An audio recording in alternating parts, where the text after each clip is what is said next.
നമസ്കാരം, വിഷ്ണു മലയാട്ടിലാണ്. വേനൽ കടുത്തതോടുകൂടി മലയോര മേഖലയുടെ പല ഭാഗങ്ങളിലും വളരെ വലിയ രീതിയിലുള്ള തീപിടുത്തം ഉണ്ടായിക്കൊണ്ടിരിക്കുന്നു. കഴിഞ്ഞ ദിവസം വ്യത്യസ്തമായി മൂന്ന് സ്ഥലങ്ങളിലാണ് തീപിടുത്തം ഉണ്ടായത്. ഓയിൽ പാം എസ്റ്റേറ്റുമായി ബന്ധപ്പെട്ട ഭാഗത്ത്, കണ്ടഞ്ഞിറ ഭാഗത്ത്, അതുപോലെ തന്നെ മാഞ്ചിയം തോട്ടത്തിൽ, വനഭൂമിയായ മാഞ്ചിയം തോട്ടത്തിലും, അതുപോലെ തന്നെ കോട്ടുക്കൽ കൃഷി ഫാമിലും തീപിടുത്തം ഉണ്ടായി. ഈ എണ്ണപ്പനത്തോട്ടത്തിൽ ഏതാണ്ട് 41 ഹെക്ടറോളം വനഭൂമിയിലാണ് തീപിടിച്ച് വലിയ രീതിയിലുള്ള നാശനഷ്ടങ്ങൾ ഉണ്ടായിരിക്കുന്നത്. അതുപോലെ തന്നെ സർക്കാരിൻ്റെ അധീനതയിലുള്ള മാഞ്ചിയത്തോട്ടത്തിലും വ്യാപകമായ തീപിടുത്തം ഉണ്ടായിരിക്കുന്നു. ഓയിൽ പാമിൽ കണ്ടഞ്ചിറ ഭാഗത്തായിരുന്നു ആദ്യം തീപിടുത്തം ഉണ്ടായത്. അവിടെ നിന്നും ഈ മാഞ്ചിയം തോട്ടത്തിലേക്ക് തീ കത്തിപ്പടരുകയായിരുന്നു. അവിടെ ഈ മാഞ്ചിയം തോട്ടത്തിൻ്റെ സമീപം ജനവാസ മേഖലയായിരുന്നു. എന്തായാലും ജനവാസ മേഖലയിലേക്ക് തീ എത്തുന്നതിന് മുൻപായി തീ നിയന്ത്രണം വിധേയമാക്കാൻ കഴിഞ്ഞു. ഏകദേശം 10 മണിക്കൂറുകൾ പണിപ്പെട്ടാണ് നാട്ടുകാരും ഫയർഫോഴ്സും അതുപോലെ തന്നെ പോലീസ് ഉദ്യോഗസ്ഥരും ഫോറസ്റ്റ് ഉദ്യോഗസ്ഥരും ഒക്കെ പണിപ്പെട്ടാണ് ഈ തീ നിയന്ത്രണം വിധേയമാക്കിയത്. ഇതിൽ ഏകദേശം പുനലൂർ, പത്തനാപുരം, കടയ്ക്കൽ തുടങ്ങി നമ്മുടെ സമീപത്തുള്ള എല്ലാ ഫയർഫോഴ്സ് യൂണിറ്റുകളും, അതായത് 6ഓളം യൂണിറ്റുകൾ സ്ഥലത്തെത്തിയാണ് തീ നിയന്ത്രണം വിധേയമാക്കാൻ കഴിഞ്ഞത്. ഇതിൻ്റെ പിന്നിൽ എന്താണ് എന്നുള്ള കാര്യം വ്യക്തമല്ല. ഇത് ആരെങ്കിലും തീയിട്ടതാണോ അതോ വേനൽ കടുത്തതോടുകൂടി ഈ അവിടെ കിടക്കുന്ന കാടിൻ്റെ അടിസ്ഥാനത്തിൽ തീ കത്തിപ്പെടുന്നതാണോ എന്നുള്ള കാര്യം വ്യക്തമല്ല. ഇതിനു മുൻപും ഈ ഓയിൽ പാം എസ്റ്റേറ്റിനകത്ത് തീപിടുത്തം ഉണ്ടായിരുന്നു.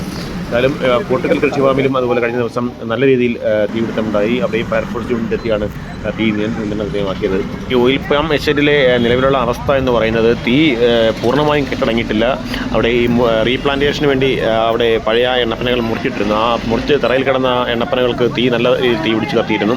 അതെല്ലാം ഈ നിലവിലും ഇങ്ങനെ നീറിപ്പുകഞ്ഞുകൊണ്ടിരിക്കുന്ന സാഹചര്യമാണ്. എന്തായാലും ഇവിടെ ഇപ്പോൾ നിലവിൽ കാറ്റ് കടക്കുന്ന സാഹചര്യം ഉണ്ടായാൽ ഈ തീപ്പൊരികൾ പറന്ന് സമീപ പ്രദേശത്തേക്ക് വീണാൽ വീണ്ടും അഗ്നിബാധ ഉണ്ടാകാനുള്ള സാധ്യത വളരെ കൂടുതലാണ്.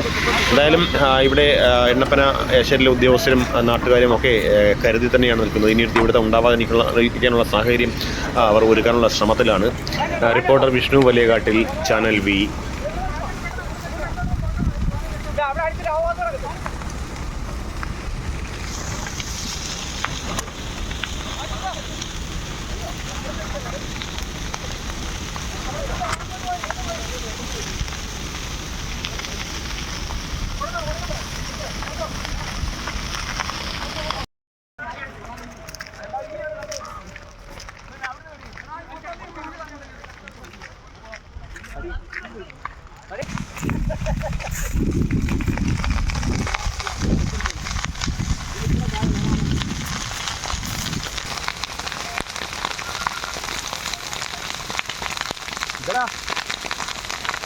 ഞാനിവിടെ പോണ്ട്, നമ്മളെവിടെ ഉണ്ട്.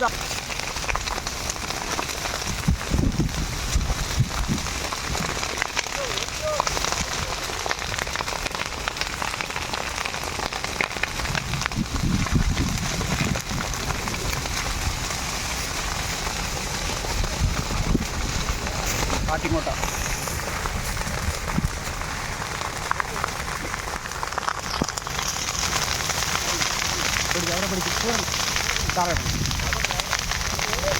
താഴെ പോയില്ലേ? പിടിച്ച് കാറ്റടിച്ചാൽ കയറി പിടിച്ച്. ഓ, ഈ ഒരു രക്ഷയില്ല കേട്ടോ.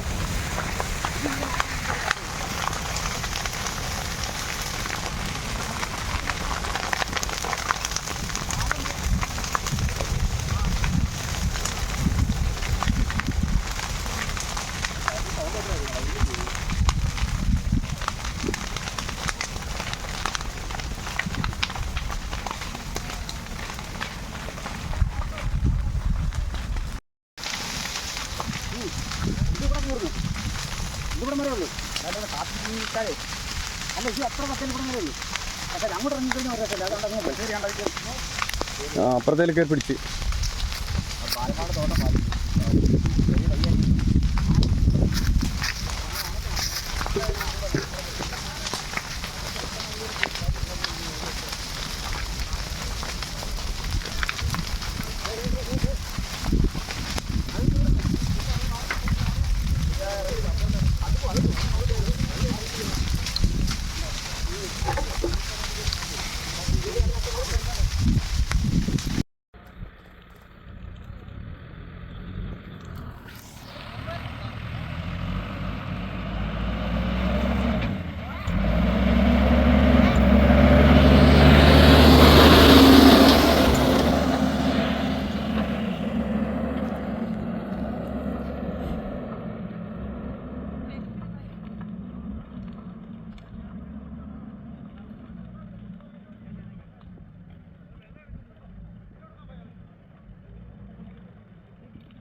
അവിടെ ഞാൻ പോയി നോക്കിയിട്ട് വരാം. നീ വാ, പെട്ടെന്ന് വാ.